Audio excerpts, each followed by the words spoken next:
Earlier this morning, some men took to the streets to protest about their wives' insistent demands, as they are saying they are husbands, not errand boys. See, my name is, forget about my name.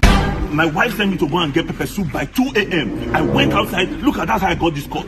I brought the pepper soup, she told me that she lost her appetite. Am I an errand boy? Babe, you're still here? I was about going to work and I saw the news. You won't believe these men are protesting that their wives and girlfriends are sending them on errands. Can you imagine? Only jobless men will do this. Let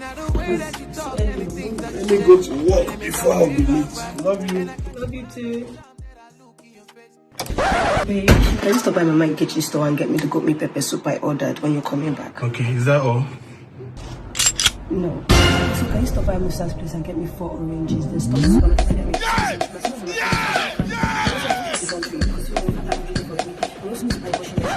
Stop by and get like the Wi-Fi for the house.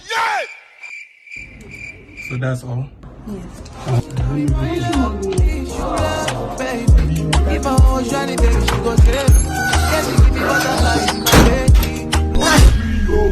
Something that the Nigerian needs to urgently look into. We no go green. We no go green.